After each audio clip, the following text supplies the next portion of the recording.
Welcome back to the show, everybody. Check out these headlines we have for you here. BlackRock ETF, is it gone? But it may be back. We're going to get into it. Big banks are in trouble, and it's no mistake that Ripple's got a commercial going viral that could help them all. We got Nick Burafato from Link2 and digital asset investor on upholding Ripple partnership. SEC versus Ripple update from James K. Filan and John Deaton too. And we got Brad Garlinghouse talking about the Supreme Court, baby. We want all of this. We got this and so much more. Somebody roll that beautiful intro.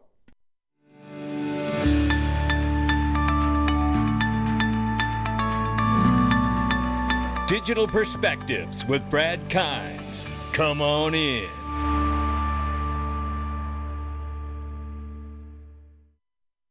Welcome back to the show. You can follow us on Twitter and YouTube for exclusive content. Right now, $1.31 trillion market cap for crypto. The market is off by 0.5%. Bitcoin, 34,400 plus. Ethereum, 1794 and change. Tether market cap is 84.8 billion plus right now. 55 cents for XRP. We're off by 3.2 on the 24-hour, but we're still up by 13.1 on the 7-day. Let's get started with this, ladies and gentlemen. It's Miles Franklin. That's right, Andy Schectman. You know we love him. Listen, I made a bet with Andy. Here's what we're going to do. I want all of you guys to email Miles Franklin for me. I want you to do this as a test, okay? It is info@milesfranklin.com. And in the subject box, I want you to put dig gold, DIG gold, because that right there is going to get you the best prices on precious metal right here at Miles Franklin. But you got to email them. It's better than calling because you can get it done and you'll get it through to them. And they'll get back to you and follow up with you. Look, it's info@milesfranklin.com and puts dig gold in the subject box. You will get the best prices on gold and silver in your hands. And I don't mind telling you, it'll show up at your house damn quick too. I like it. I love it a lot. Here we see Binance temporarily halts crypto withdrawals due to technical issue. We'll keep you up to date as that opens up, but you'll want this. BlackRock's proposed iShares Bitcoin ETF with the ticker IBTC is back on the Depository Trust Clearing Corporation website after vanishing early yesterday. You know, interestingly enough, I made the comment and I said, this is the kind of games that the big players play once they get in here. And guess what? Eleanor Tarrant tells us it's back. BlackRock's iShares Spot Bitcoin ETF relisted on DTCC. There it is again. You know, this is the kind of antics you should expect from now on, now that the largest players in the world are in our pool. And it will be their pool for long. If you can't see, that's already underway. Now, with that being said, I do want to remind people, don't forget that Bitcoin started out anti-bank, anti-establishment. Now that the institutions are embracing this so they can offer it to their clients through ETFs under regulatory protection for their customers, right? You have to understand that their big money coming into this can inflate Bitcoin. But if they ever decide to be done with this and unwind the fund, what would happen to Bitcoin's price? It would crash, right?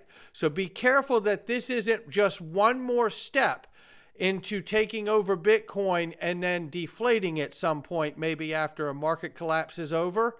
Because we may have a market collapse closer than we think. Hear this quick clip right here about being prepared for infrastructure when it comes to banks and a digital transformation. Ladies and gentlemen, I'm Frank Chaparro, Director of News at The Block, and today we have 4 panelists joining me for a conversation about how banks can prepare for digital transformation. We have from Goldman Sachs. From Goldman Sachs, so you know the big boys are in it, right? BlackRock's already opening up ETFs, not for themselves rather, but for their customers. But breaking, banks collapse. 4 of Wall Street's biggest banks have recently plummeted to levels not seen since the devastating March banking crisis. Year-to-date losses are staggering with the ranging from 15 to 24%, causing significant concerns for investors in overall market. This is why they better be prepared for a new tomorrow, because Ripple is.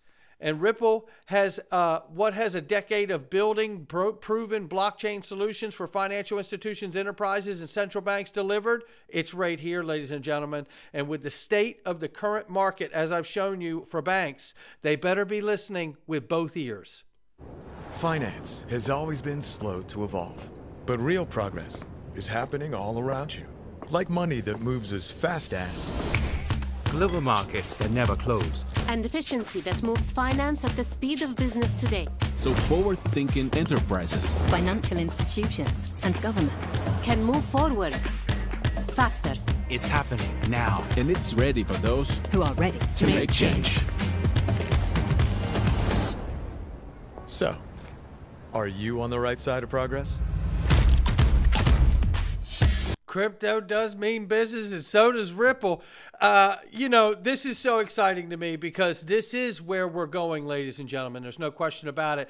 This here, original post from Megan here, Ripple forges new partnership with Uphold to enhance underlying crypto liquidity infrastructure, ladies and gentlemen.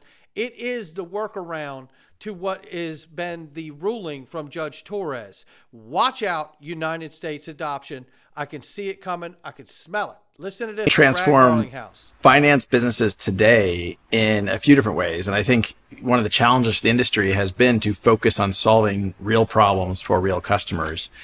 And Ripple, obviously, from its earliest days, focused on the problem around cross-border payments. That's a point of a lot of friction as measured by speed and cost. And by focusing there, we've been able to have a big impact on that, relatively small piece. But I think over the next years, you're going to see many financial transactions where a middleman sits, a middle transaction, an intermediary. Those will get removed, and we'll use blockchain and other digital asset type technologies to remove that friction.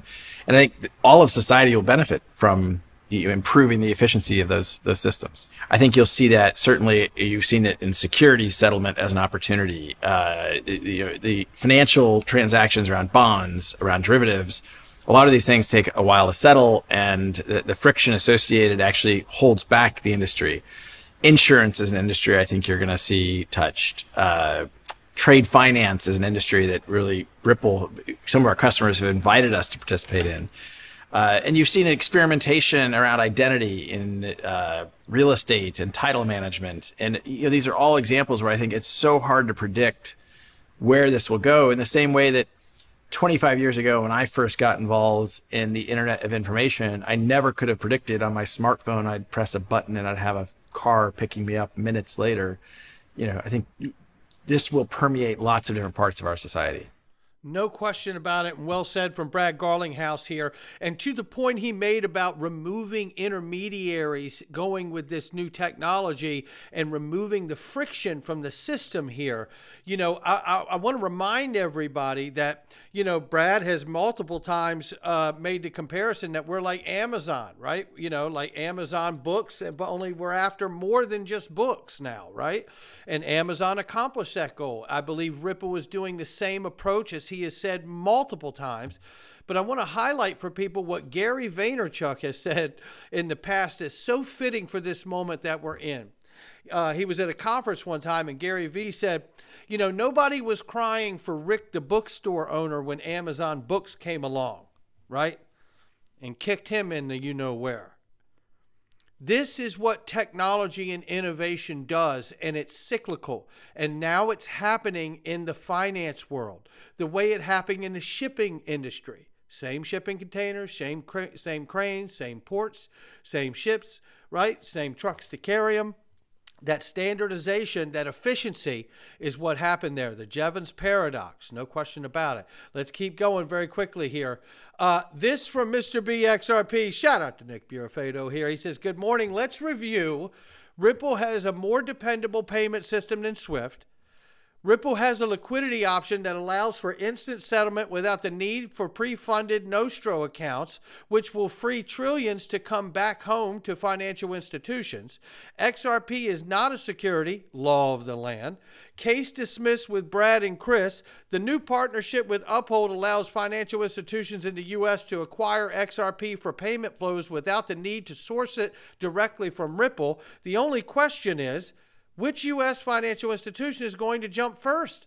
This is exactly what I was asking this morning's video, and it's so fitting. And then remember this tweet from Uphold back on September 13th, 2020? XRP just hit $1,000. What are you tweeting? Well, you know what? Let's ask this question again today on October 25th, 2023, 3 years later. And listen to this exchange here. By the way, hashtag free digital asset investor. Get him back on X. Don't let this die. This guy was wronged, and he needs to be back on this platform. And we need him as a community. We need him back on this platform, okay?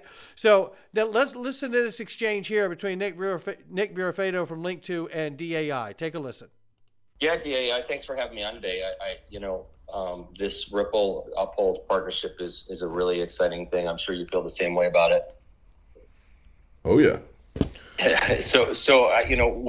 have, and one of the things that I want to emphasize for most of the folks out there is, I remember the day after the case, the judge ruled on the Ripple case. It was actually, and I'm going to a tweet I did, it was on July 14th. Someone had asked David Schwartz about ODL related sales. Are they now considered securities? And David Schwartz said, and I quote, "We're still figuring this out. We don't currently have ODL related sales with the US Nexus, and not being able to do so is really not a huge deal.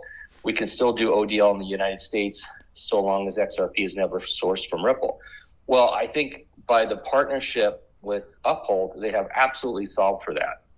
And for me, it's now the perfect ramp for U.S. financial institutions to start using ODL, which I think they've rebranded again from XRapid to ODL to now liquidity, right? I think they call it crypto liquidity, but now I don't think there's any reason why financial institutions can't use XRP in cross-border payment flows. So that really makes it exciting.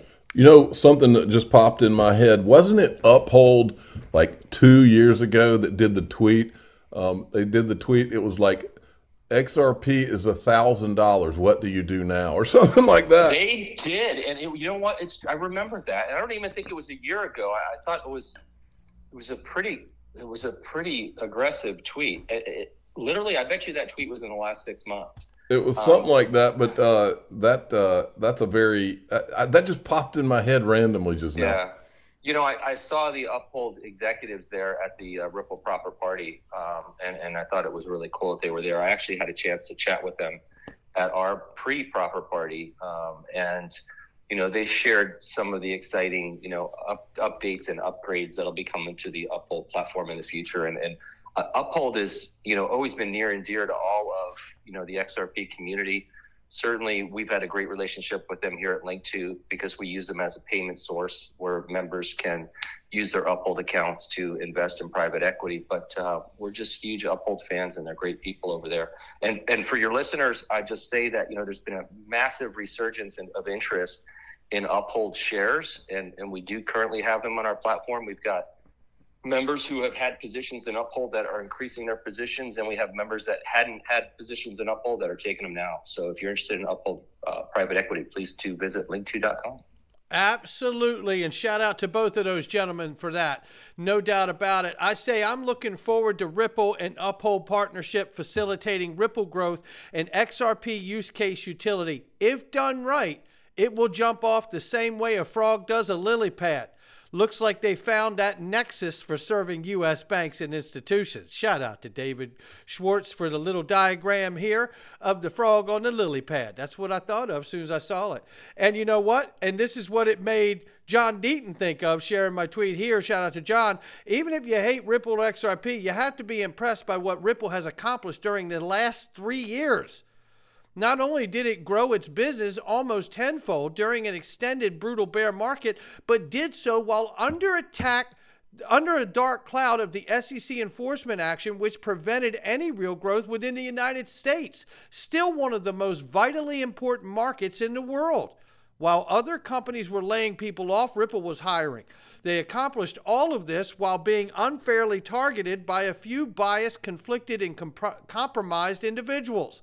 From the beginning, I was someone who said Ripple initially sold XRP as an investment contract, but it was clear that XRP sold today is not a security.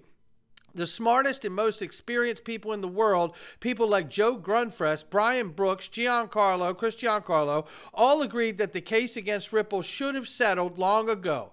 But Elizabeth Warren, Gary Gensler's war on crypto wouldn't allow it.